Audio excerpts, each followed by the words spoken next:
baby. 200th ever episode of All Gear No Game. I didn't think we'd make it here. And we honestly should have got here a little bit quicker. Because we haven't been filming a whole lot. I mean, 200 episodes in 2 years or more? Like, when was our first ever? It was actually June. It was like June 2020. It was 2020. So we've been grinding for about 3 years now. Yeah, because June 2023. Yeah, but I would only count probably like 2-ish years in terms of kind of doing these kind of podcasts, because we were doing a bunch of Zoom ones at the beginning and kind of just popping them out.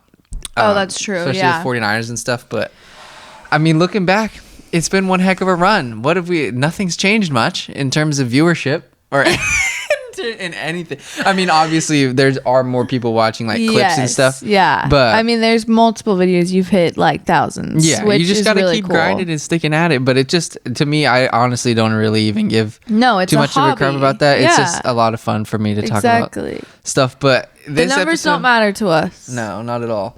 But we could have had white chalk on there, but Bianca didn't bring white chalk over. So sorry. Green contrasts with yellow really well.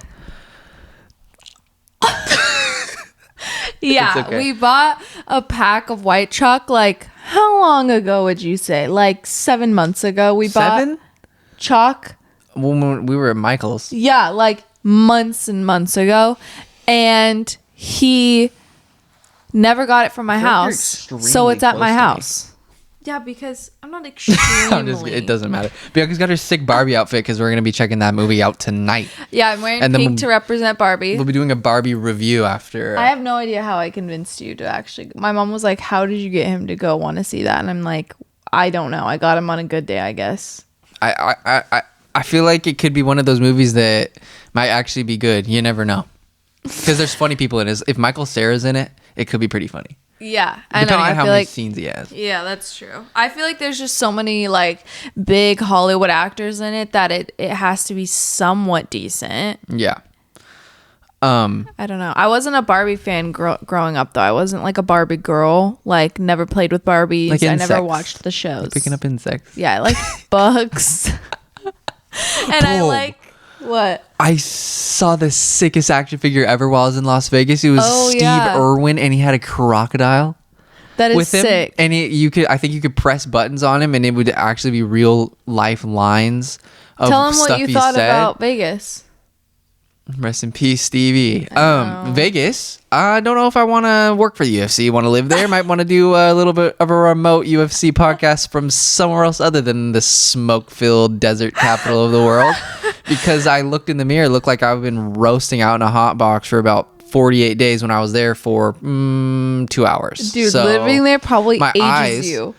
I felt like a SpongeBob, like some type, in SpongeBob when they like zoom in on him and it's like hyper realistic and it looks like he's crusty. He's and like crusted. That's kind of what I felt like after the first day there. That's so funny. Also, you feel like a degenerate gambler when you're just sitting behind a roulette table for hours on end.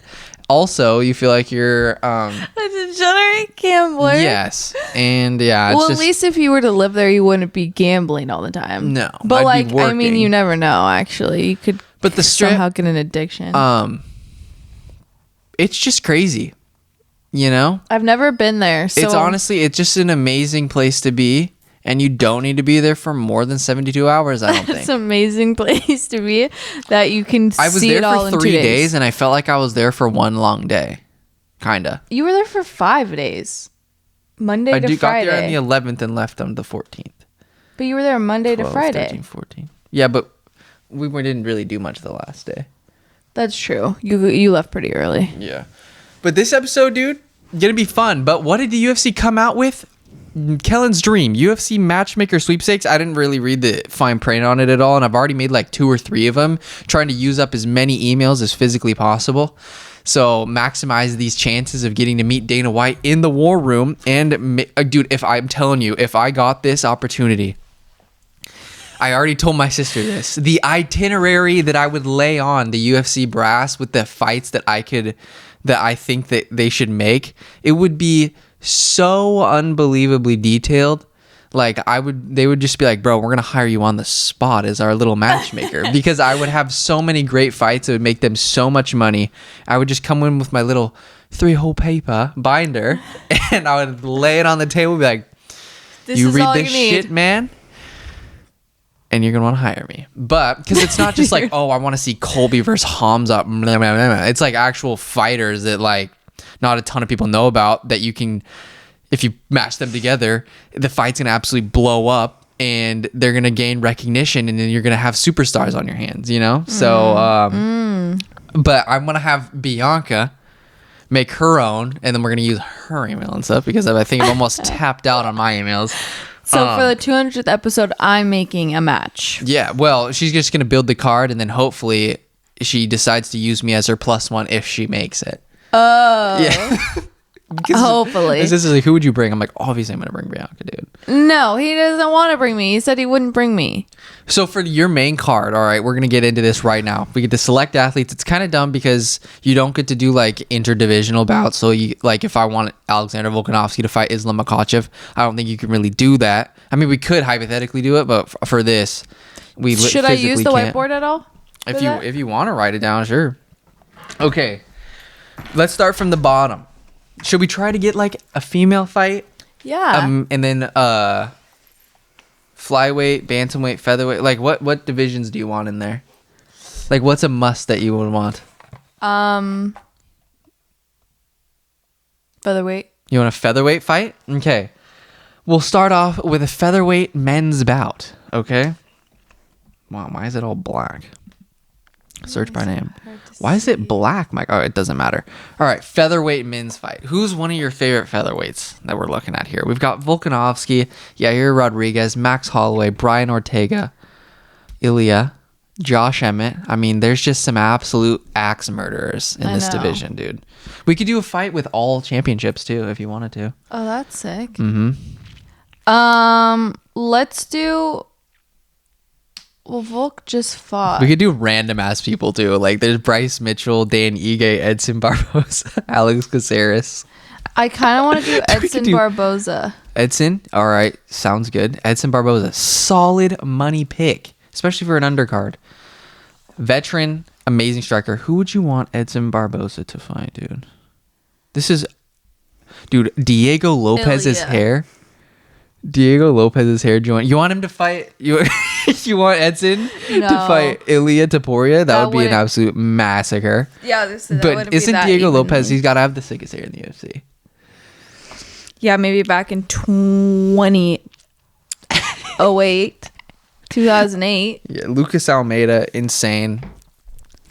How about, it would be fun actually. Do you want to pick a guy and then I'll try to pick a guy to match him good? Yeah, let's do that. All right, so you picked Edson Barboza. Who would be a fun matchup for Edson? All right, Edson's you know what? What? There's so many good guys at featherweight, but I think Edson Barboza, match him up with a good striker. Let's go Luis Saldana, okay? Luis Saldana, really good dynamic striker. We might see some spinning heel kicks. There's going to be a knockout here. Who knows? Okay, so we've got our featherweight bout down pat. Edson Barboza versus Luis Saldana. All right. Okay. Now, next one. Should we do... What weight class? You want to do a heavyweight? Sure. Okay, we'll do heavyweight men's. Well, there's not a heavyweight women.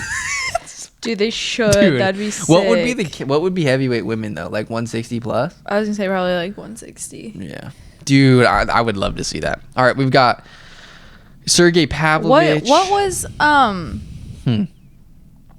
Ramsey? The girl? What's her name? Nunes? No, the one who like started in the UFC. Like she started. Oh, Ronda Rousey? Yeah, Rousey. What was she at? I think she was like bantamweight. 135? She was 135? Yeah, she's not small. No, that is small. I thought she would have been bigger. I mean, that's big for that's like the light heavyweight version of women's, I guess. Because 145 is the biggest. Oh. I'm pretty sure she was bantamweight. Yeah. Okay. Okay, so the next one. Razor Blades. Tom Aspinall is going to be fighting this weekend. Ooh. I'm so excited for him to be back because he blew out his ACL against Blades. Or whatever. We got Alexander Volkov, biggest dude, Sergey Spivak, the polar bear, Jailton Almeida. All right. One of my favorite maulers in the division.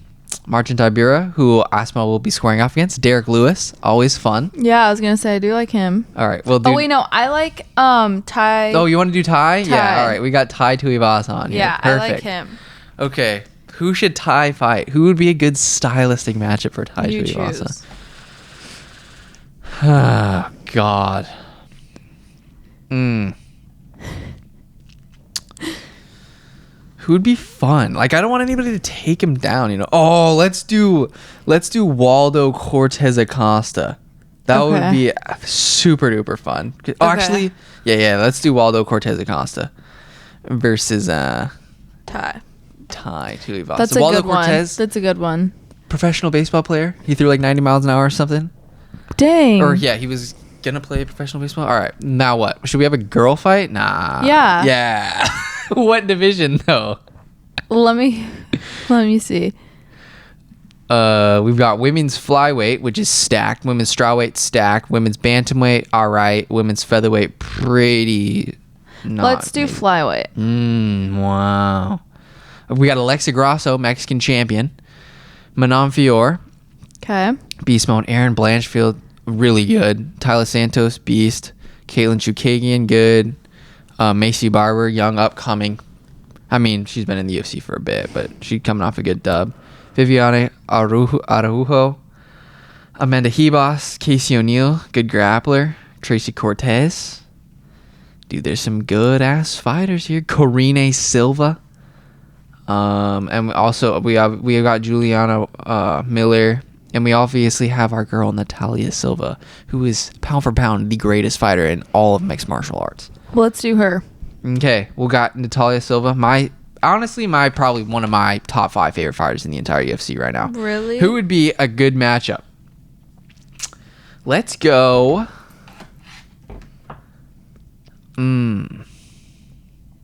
Honestly, Natalia Silva fucks up everybody in this division. But for fun, we'll do Corine Silva versus Natalia Silva. Because Corine Silva, great grappler. Really good, like freaking physically imposing on the feet. So it'd be a good stylistic match. I mean, it would be tough for Natalia Silva. Plus, they have the same last name. Brazil represent. Let's go. All right, our co-main event of the evening. Let's do some championship fights, bro. Yeah, we have to. You want to go welterweight Sure. or middleweight? I want to do Robert. Okay, we gotta get. This is Robert's bounce back fight after losing to Drake. Yeah. Okay, who should Robert come back against? Interesting matchups here. You know. Okay, so Who do you see? Paulo Costa Yeah. is gonna be fighting Khamzat Chimaev, newly announced at UFC 294. Okay. Don't you think it'd be kind of fair? Winner of that gets Robert Whittaker. Yeah. So who do you see winning that? Who wins, Khamzat or Paulo? The most symmetrical face in the UFC. I know. I kind of. Dude, who do you think wins that? Because Paulo's jacked, but Khamzat got freak strength. Yeah. I want you to call it. I kind of think Khamzat wins. You think? I mean, I actually think Khamzat will win it. I think Khamzat can win. It's just, it's hard to imagine like Khamzat being able to take Paulo Costa down on a consistent basis just because he's a freaking brick wall. But I can see Paulo Costa getting tired, like gassed fast, whereas like the Khamzat, I feel like he literally will never crack. No. I know. That guy will just go for rounds on rounds on rounds without stopping. The problem with this stupid interface is the fact that Khamzat is not in the middleweight division. So we can't match Robert. So hypothetically, Robert versus Khamzat would be fantastic. Yeah. But So let's give it to Costa. We'll go Costa versus Robert. Yeah. Because they haven't fought, I'm pretty sure. Yeah, no. Yeah. All right, the main event of the evening. What is main event? like what would be like something that you would want to see? Like something crazy. Like it doesn't necessarily have to be on. I'm not gonna lie. Like what would be the craziest fight you can make? I want Connor fighting. Connor. Okay, let's go. It wouldn't be right without Connor on this thing. know. Honestly, I didn't even think of that. Who would you want Connor to take on at lightweight? I mean, shit. We've got so many good options. We got Chandler. which I'm hoping that get announced at the end. Isn't that obviously, and isn't that an obvious? Yes, but who would be like a... So, like, I don't want to do that one because that's obvious. Dude, honestly, Dan Hangman Hooker would be kind of fun. After seeing his last performance versus Jalen Turner. But did you see, bro, he broke his arm and his freaking eye? Who? Dan Hooker. And he won. Like, he almost got finished. You missed the fights. He broke his arm? And he still won. Has he not had enough issues? Didn't he literally have, like... And he, like, broke his skull, I think. Or, like, his orbital or some weird shit. Yeah. But he literally was like... Joe was like, bro, are you good? And he's like, I just have a... He's like... he just said just a scratch. But he's an absolute beast. And he literally had a broken arm. Like, his arm's broken. Like... I forget, it was like more down by his wrist, which hurts even more probably when you're trying to punch. God. Dude, honestly, Connor and Charles, oh shit. Because Charles and Islam, number 2, rematch. It's going to be happening. Same fight when Paulo Costa fights Hamza. It's going to be fantastic. Charles Oliveira versus Islam Makhachev. Number 2, sets it up perfectly because I released a video about the perfect ideal scenario of Alexander Volkanovski's triple champ status. Mm-hmm. And the biggest part of that was Islam and Charles fighting. And there was tons of stuff like Islam wanted to fight Elian Edwards maybe, like blah, blah, blah. And so that sets it up perfectly because Alexander wants that rematch versus Islam. But if Charles happens to win, that would also be an exciting fight. But yeah, so who should Connor fight, dude? Rafael Fiziev, fantastic striking. Arman Sarukian, scary ass motherfucker.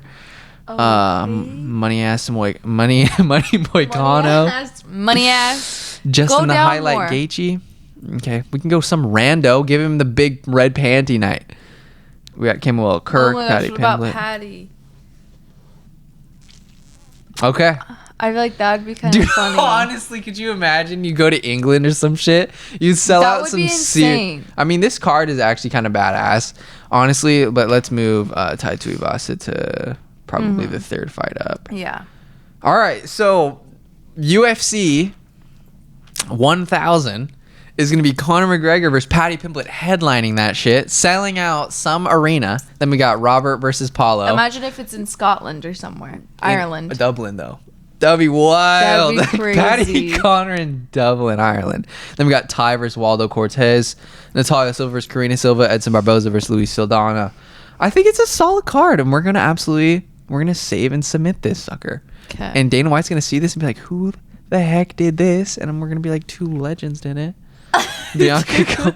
Legends. Yes, sir. Do Compton Castilla. Oh my God, she's always into this hyphenation stuff. It's my legal name. 2001, not 200. My bad. Okay, I'm just typing in an email. I'm surprised you actually know this. Are you from the United States? Right? Mexico. I don't know. Freaking we submitted that shit. Let's go. All right, that was fun. All right. Wow. People don't know exactly what they're getting into on this, but when you have a Connor on a card, it doesn't matter because it just sells out no matter what. So, Connor's from Ireland, but where is Patty from? England. Oh, why did I think he was British or Scottish? You're not wrong. No. No. Well, he just talks. They have this Scouser accent. Looks like they always have like a fur ball coming out. All right, Bianca did her UFC sweepstakes. Let's freaking go. Okay.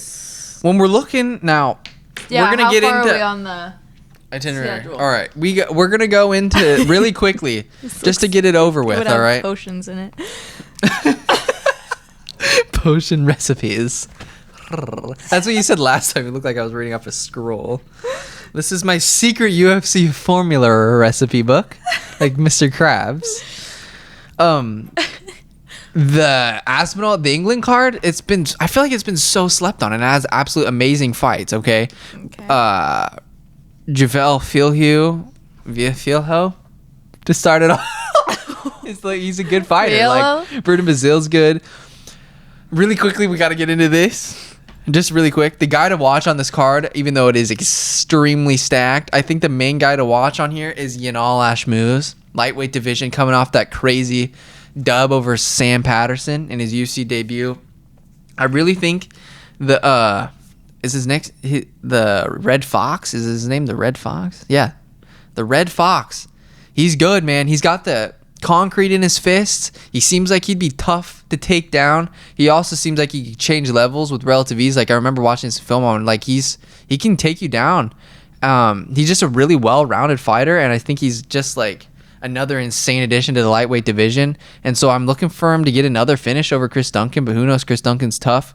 But Yanal Ashmouz is the guy. I was so high on him after his knockout. It was crazy because he like knocked the dude out in midair. Like I think that Sam Patterson like kicked or something. He caught the kick, and then like Sam was falling backwards, and then he like cracked him, and so like Sam was falling unconscious to his like as he's like in midair, which was crazy. So it just goes to show how much really power Yanal has. So I think that's the dude. But Kellan Vieira is super good.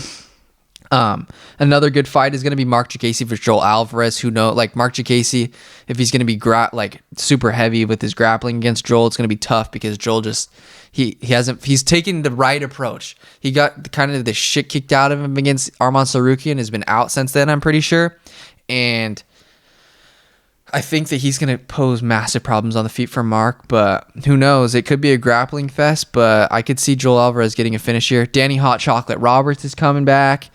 Davey Grant versus Daniel Marcos is going to be a slugfest, I think. Lerone Murphy versus Josh Cooleybow is going to be a speedy freaking strike fest. It's going to be wild. I love Jai Herbert. Jai Herbert's my man. Great boxing. Going to be fighting for ASEM. Andre Muniz is going to come back versus Paul Craig. Nathaniel Wood, I mean, future champion, honestly, after moving up from bantamweight. He's so good at featherweight, dude. Like, he's beat tough Charles Jourdain and Charles Rosa, I'm pretty sure. And he just, I mean, there's not a lot of holes in this man's game. You want to take him down? I don't know if you're going to do that. And then you want to stand with him and kickbox? Good luck. He's going to chop your leg out from under you, and he's going to pepper you on the feet. So it's going to be a tough fight for Andre Fili, but Andre Fili's an absolute dog, dude. I think he came out, he just beat Bill Algeo in his last time out. Yeah, he did. And he had a fight against Lucas Almeida that got canceled. But this is going to be money. Molly Meatball McCann should honestly have her way against Stoliarenko. And then Tom Aspinall, bro. I mean, when we're talking threats to anybody that's currently at the top, including John Jones, I mean, Tom Aspinall, even though he might not have like, I mean, he obviously has power. But when it comes to just like speed and being an athletic everywhere, dude, like this dude's honestly, he's got the skill set of Cyril Gahn, but I think he's obviously a better grappler, so that's a scary test for anybody in the heavyweight division. But it's gonna be an amazing card, and it's been kind of slept on, I feel like, because it's just like, well, we've been going from like Vegas to this. I mean, I feel like it's just becoming so mainstream. Like whenever a fight would go to London, I feel like it's a big deal, but now it's just like, I don't know, I feel like there's just not a ton of like hype around it. But yeah, which I don't know, kind of because I feel like this would be like a card like a ton of people are looking for. I mean, I bet a ton of people are, but just I feel like it's UFC just becoming so big that it's like not as big of a deal, which is kind of wild, especially coming off International Fight Week, because it's been crazy. Yeah, but that's true. I just wanted to go through really quickly to end this thing because we got to get to the freaking Barbie movie. But looking back, I feel like we've had a ton of success stories and like just tons of fun discoveries. Yeah, definitely. Over the 3 years that we've been doing this, all right? So I'm going to go through favorite discoveries while we've been doing the pod. Ooh, okay. All right? I like this. I think that we'll start at the bottom, and it's most recent, okay? Okay. And we've been talking about it. I think that the most recent discovery that that I absolutely love is the two Argentinian prospects that we have been high on, and they just are coming off dubs. Ribovics just beat Camuela Kirk, and Francisco Prado just beat Otman Ozaitar. And so they proved me right, because I made a video called Argentinian Takeover. And these two guys have proved that they're absolute beasts. And I think after everybody seeing on UFC, on the International Fight Week, everybody got to see the skill set of Esteban Ribovics and how he's a future star, because he endured some adversity against a strong Camuela Kirk that's coming up from featherweight to lightweight. And he was holding him on his back, like he was fighting off submissions from Camuela. And Camuela was basically on his back for the whole first round. But then after that, Esteban shows his resilience, starts peppering the body. I just love how he just, like, there's nowhere safe with him. Like, yeah, dude, like if you're showing up to protect your head, your body's gonna get absolutely shaken up. If you're just like, I don't know, he just stuffs takedowns, and he's never out of a fight, no matter He could be down the first 2 rounds in the fight. I just have faith that he's always going to be pushing the pace, throwing offense, and he's just never down and out. Like, and all it takes is one from him to connect on the chin, and it changes the whole complexion of the fight. So I'm just pumped for him that he got his first UFC dub. It didn't come with that, like, it wasn't clean by any stretch of the imagination, but that's just kind of, he just tries to make dirty fights. So that's amazing. So the Argentinians, dude, props to you. All right. New discovery, and I think they are representative of the future. Obviously, Francisco Prado looked absolutely like a wrecker against Altman Azaitar, but he wants to be moving up to welterweight, which is going to be tough because when you get held down by Jamie Malarkey in your UFC debut, even though he is 21, all right, he is 21. He's got time to grow into his frame. But when you get held down by a guy that's not necessarily known by his striking, I mean, not necessarily known for his grappling, how is it going to be when you have to go fight guys like Colby Covington at welterweight? It's going to be tough. It's going to be tough. To say the least, yeah. He has the skill set, and he's super young, and he has tons of time to grow. So, yeah. The Argentinians, baby. My favorite, like, most recent and most... Discovery. Yeah, most recent discovery that I love. The next one. All right. The Brazilians that we found last year were absolutely... Well, I guess Amanda Lemos, we found her in 2021, all right? But the guys that we found last year, including Jailton Almeida, Natalia Silva, and Daniel Willie Cat Santos. I mean, shit, dude. Jailton Almeida is on the precipice of a freaking UFC heavyweight title shot against whoever he's fighting next. I don't remember. Natalia Silva is pound for pound one of the... I mean, she's probably... When you watch her fight, you're like, this is why I like mixed martial arts. Is because she's so good everywhere. She stays on her feet, wants to push the pace, dude. I mean, nothing that she throws is telegraphed. And everything, you can just blink, like I've said. And she's already thrown like 3 or 4, 5 strikes. And they've all connected flush on the chin. And then all this, like, it's just not, when you watch her fight against lower level competition, it's not even close. And so, like, you've got to fast track her. I mean, she's honestly, I mean, if there was a pound for pound rankings for everybody, this girl would honestly be on my list amongst the men because she's so unbelievably good, dude. And then obviously we got our boy Daniel Willie Cat Santos, who has the same kind of skill set as Natalia Silva. His fight against John Castaneda was a coming out party for him because he faced so much adversity in that first round, and he starts coming back. Like, these shoot to box guys just have, like, their toughness is just unrivaled in the UFC, bro. But yeah, the Brazilians that we have found, Jailton Almeida, Natalia Silva, Daniel Willie Cat Santos, and obviously Amanda Lemos with the freaking one-punch knockout power as a woman. Like, the way, if you can finish fights as a girl and you have that, you can put that fear into your opponent, it's a game changer. Because I feel like a lot of girls, they get into when they try to get, like, they're more comfortable to get into slugfest because they know they're not necessarily going to go out. But when you fight these girls, dude, you're going to have some serious trouble on your hands. But yeah, so the Brazilians and the Argentinians, okay? The South Americans. Next, Javid and Farid Basharat, bro. Our bros from Afghanistan via, London or whatever? I mean, the Snow Leopard and his brother, Farid, these dudes are the bantamweight future. And Javid Basharat, I was looking on his Twitter. I don't know if it's released yet, but I think he has fight news coming out soon, which is sick. And I mean, these guys are the epitome of well-rounded fighters. And also, they have the perfect combination of cockiness, but also being respectful of your opponent. And I just feel like when they fight guys, they just level up their opponents, because if you just go back and watch the Javid Basharat versus Trevin Jones fight, it was kind of clear that Javid Basharat was piecing up Trevin Jones, but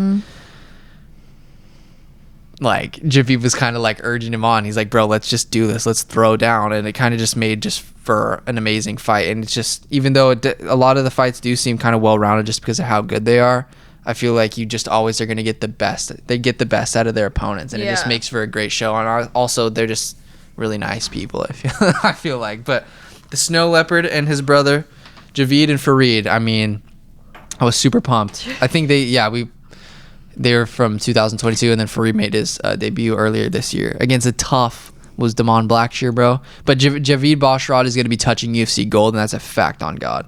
And then the last but not least, I think, is without a doubt the beginning of where this all started. We're looking harder at, like, international fighters and giving them more recognition that they might not be receiving in mainstream media. But now it is. I know. The Georgian fighters, baby. I knew you were The Georgian fighters are the start of why I even, like, I mean, they kind of are the reason I got super interested. You like took off a little bit too there. Yeah, exactly. We got Giga Chikadze, man. We got Rob Dvalishvili and obviously Ilia Topuria, and then like Roman Dolidze and the one girl, Jujua or whatever. But we've got to basically see the rise of Merab Dvalishvili right before our eyes. Like, because I think he was in the UFC, he lost a couple, comes back, he beats Gustavo Lopez, and then he comes in there, beats like John Dodson, and then he gets that big he got a couple big fights, but like the improvements he's made, I feel like, are just crazy. Like, he wasn't necessarily a dude that I just thought of him as being really exciting, but now he looks absolutely unstoppable. And then obviously we have our boy Ilia Topuria, who, in my opinion, is the only threat to the throne in terms of guys beating Alexander Volkanovski. No one really seems to believe that, and it really chuffs my hide when everybody just writes off Ilia Topuria because they think that Alexander Volkanovski is like an unstoppable force. And you can think that, rightfully so, but like when it comes to a guy that just poses insane issues, like people think that like Josh Emmett styles make fights, like that Josh Emmett kind of would be a tough matchup for Alexander Volkanovski. Imagine a dude like Josh Emmett, but actually, like, Ilia Topuria doesn't get touched like Josh Emmett does, and he also has an insane ground game. So like, Volkanovski can't just he just can't rely on taking Ilia down whenever he wants to, because Ilya's an insane wrestler, and he'll transition, and he'll be offensive in his own right in terms of like trying to find submissions. So like, I just feel like people need to be more open-minded, especially after seeing Dricus du Plessis beat freaking Robert Whittaker, who didn't even think that was physically possible. I really do think that Ilia Topuria can shock the world if he does get his opportunity, but I do think that Alexander's going to wait for that shot against Charles or Islam, because he wants that super bad. But dude, whoever's listening to this, please believe me, Alexander Volkanovski will have his toughest fight ever against Ilia Topuria. Ilia doesn't get touched. He has pro boxing skills, and Alexander can't just fall back on grappling and trying to hold Ilia down, because that's not how that's gonna work, bro. Ilya's an absolute tank. They call him the Matador for a reason, okay? So yeah, the Georgian fighters, Javid Basharat, the Brazilians, and our Argentinians. But next, to close this sucker out, all right? Okay. I'll ask you, do you have any crazy moments that really stand out to you that, like, from, like, doing these? Like, any fights that we watched or anything? Because I have moments from 2020, 2021, 2022, and obviously this year that have stood out to me, that have just been kind of highlights of our, like, podcast. Honestly, I feel like, I don't know, like, any of the Conor fights, it sounds stupid, but, like, those are always, like, so interesting because there's so much hype behind them. It is true. But then also, I remember that one fight vividly where the guy, it was like, I think he had just taken the fight and he wasn't very big, and I think he was fighting Sugar Sean. And he was Moutinho. Like, and he, like, literally, like, did not, like, that was, like, crazy. Yeah, when he didn't fall to the ground once. He didn't get knocked down one time. And it was like his first time ever, right? Like, bro, being in the UFC. Good ass call, my guy. Because that's we follow him on social media, because that's like Elijah's favorite fighter. I like remember that, and I was like that. I was like, that is insane. Yeah, I mean, just never being in the UFC. I mean, the chin that dude has on him is ridiculous. How is he doing now? Like, I'm genuinely curious. Like, is he still good, or like? I remember he fought Guido Canetti, and then I think the UFC cut him. I remember you saying that, and I'm like, what? Let's check it out. Okay. Chris Moutinho, Tapology. I hope he's doing good. Shit. I know. Okay. All right. Sick. So he lost to Sean O'Malley, lost to Guido Canetti. He did a couple grappling matches that he lost. Who gives a shit? They're both decisions. That can mean anything. But he's in Combat Zone, and he won back in March via Bulldog choke. Oh, okay. And he had a fight canceled, and now he has a fight against Mateus Silva for CES 74 coming up in July, the end of July. Oh. So he's got a fight coming up. So who knows, dude? But it's in what? It's not through the UFC though. No, it's a different promotion. But he's only 30. You never know. He can make a comeback. He's 30. I thought he was like. He looks young, huh? He looks super young. But yeah, Chris Moutinho, bro, get some dubs. Get back in the UFC. You've got a tough chin. You've got a fun fight style. I know. Never give up on himself.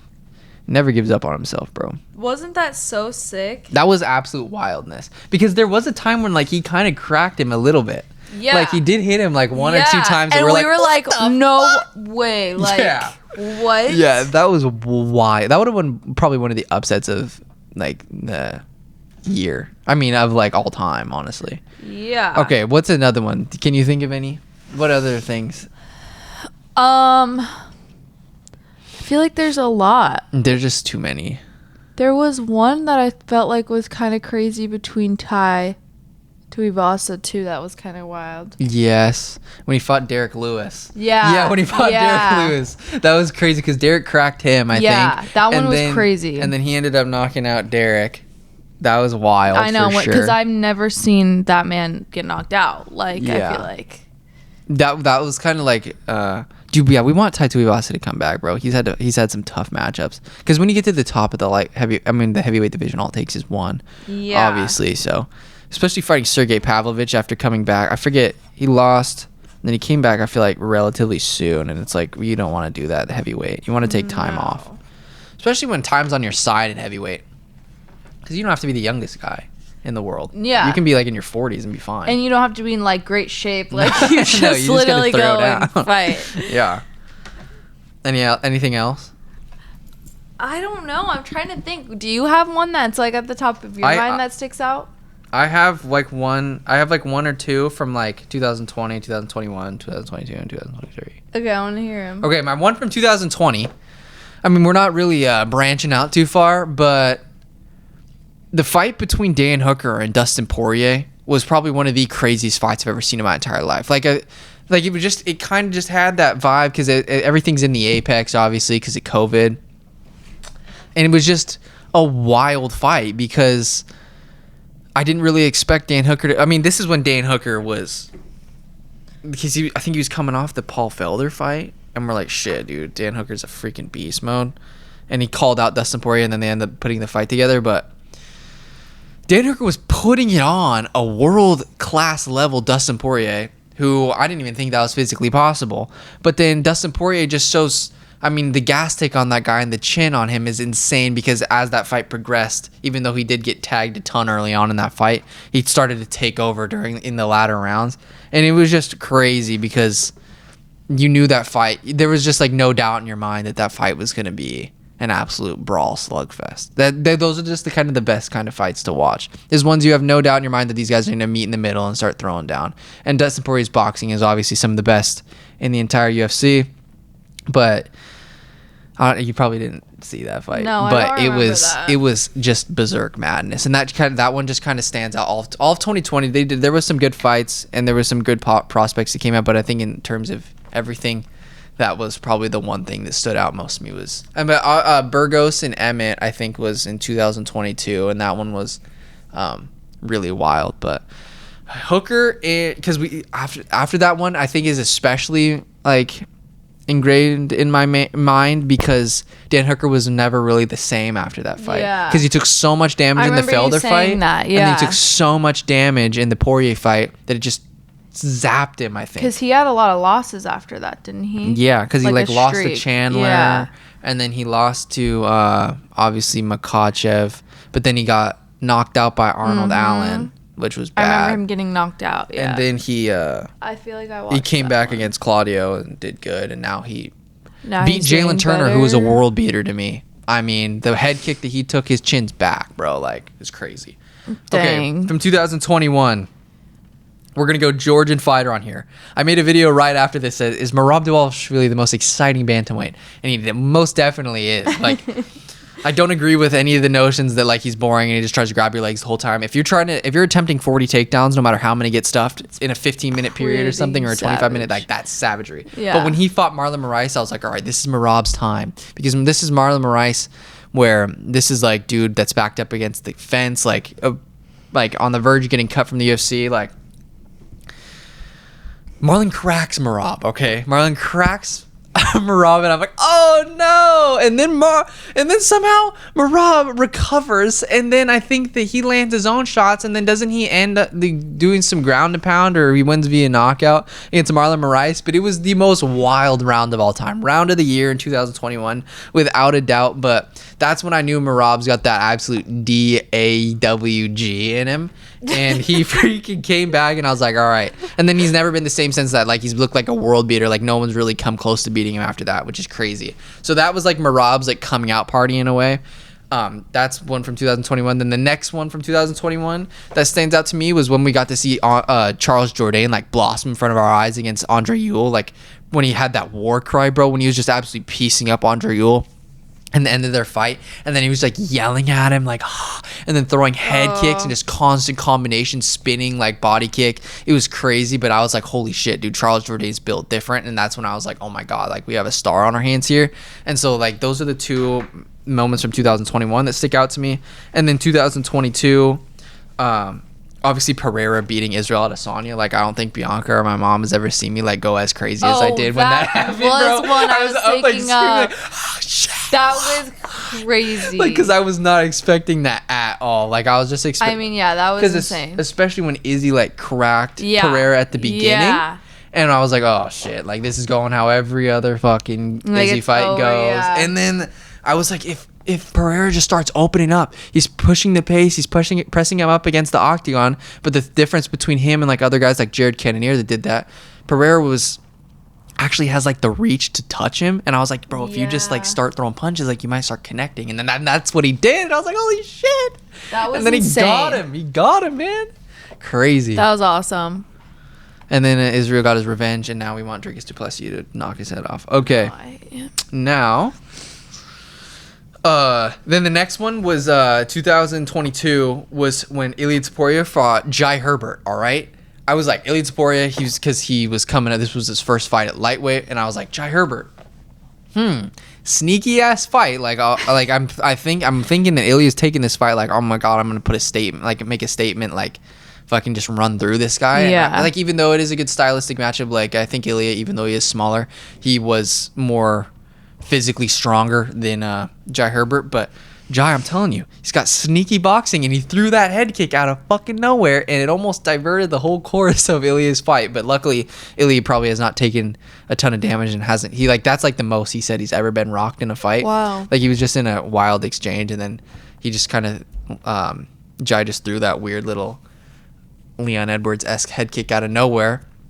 But he ended up losing that round. And then I told my dad, man, I'm like, dude, this guy's gonna come back and he's gonna fucking throw an overhand right. He's gonna knock Jai Herbert's ass out. And that's what he did. He goes in there, throws his signature like body shot, the overhand right, and puts Jai Herbert out cold. And that's when I think that everybody should be on notice, is like, even if you hurt Ilya Topuria, bro, like, dude's not gonna get scared. He's not gonna be hesitant. He's gonna keep bowling forward, and he's gonna land his big shot. And I think that is the fight that people need to not forget about. Like, when we're seeing like all these high level fights with Josh Emmett and stuff, Josh Emmett's got a chin, bro. It's hard to get him out of there. But when you get other guys, like if you touch him right, if Ilya touches you right, he's got knockout power. Like, you can't just like write him off like, oh, he's just gonna pepper you throughout the fight, blah blah blah. Like, Ilya can put your lights out. Like, make no mistake about it. So Volk versus Ilya, man. I cannot wait for that day. That is probably the fight I'm most my most anticipated fight of all time, I think. Yeah. Wow. Okay. So those are my two from 2022 that stand out to me. And then 2023, I was looking through them. Obviously, recency bias. There's been so many good fights. But I think that, honestly, even though not even on Tapology is this the best one, but International Fight Week, man, that's got to be one of the craziest fight cards of all time, okay? We got Esteban Ribovics versus Kemuel Kirk leading that off. No one really even knew, I'm pretty sure, who Esteban Ribovics was. He absolutely balls out, all right? And then we get, what is it? It's number 6 on here. And then we get the craziest, the best title fight of all time in Alexandre Pantoja versus Brandon Moreno 3. I mean, that was just constant, non-stop action, baby. And then we get Dricus du Plessis finishing Robert Whittaker. I'm pretty sure this fight had like the most, like some of the most first round. Was it like some of the most, like, it was like set the record for like finishes in the first round or something. And then we had Bo Nickel taking out Val Woodburn, but on top of that we had Dan Hooker taking one of the biggest head kicks of all time from Jalen Turner, taking it on the chin. I didn't see that losing fight. And then Dan Hooker comes back like an absolute dog and wins that fight, dude. I mean, when you look at it, I mean, if the main event was better, like, it's tough. You can't knock Alexander Volkanovski. I mean, the dude is so dominant. Like, but this could have been like pound for pound one of the best fight cards ever. I'm telling you, if Ilya was fighting instead of Yair, bro. But Yair did really well. Like, I thought that he got off some good offense. He touched Alexander Volkanovski, super tough, but it's too easy to get Yair to the ground, I feel like, And so, but this was probably like the highlight, because Denise Gomes putting out Yasmin Jauregui out cold, dude. Who else fought on? Tatsuo Taira almost got caught at the end by Edgar Chairez with a submission. Robbie Lawler puts out Nico Price to go out right off into the sunset retirement. Beautiful moment. Bo Nickel just proves to the world that this dude can beat any fucking buddy on planet Earth. Like, amazing fight card. So that's 2023. But those are like my favorite moments that I think of doing this podcast that really stand out to me, dude. Yeah. Wild shit. We've seen so many good fighters come out. We have. And you've called so much, which is so cool. And also called a lot of wrong things too. Yeah, but like you've called a lot of like things that people I feel like they never saw coming. Yeah. Well, I try to like go away from like mainstreams. Like I'm not trying to talk about like a lot of the mainstream guys all the time, because there's so many good fighters that deserve so much recognition that don't get any. So that's what our job is, to beat everybody to the punch. Yeah. In terms of hopping on bandwagons early. Yeah. We don't want to be hopping on the bandwagon. We want to start the bandwagons. Exactly. And you're really good at that. Yes. And I feel like that's something that has shown through the pod. Mm-hmm. But Charles Jourdain's going to be fighting Ricardo Ramos, which is similar to Luis Saldana. Like, it's going to be a good fight. There's tons of good fights. But we got to get out of here because we got to get food, dude. All right. Thank you for anybody that's been watching for an extended period of time, man. Thanks for watching our 200th episode. UFC. Thank you, guys. Let's go. What an exciting time to be alive. All right. Smile. Wish me luck at the Barbie movie, dude. Because, is Oppenheimer one of them? What's up? No, I thought about that, but it wasn't that. I'm playing at the face. Okay. All right. Bye, guys. Thank you so much. Happy 200th episode. Yes, sir.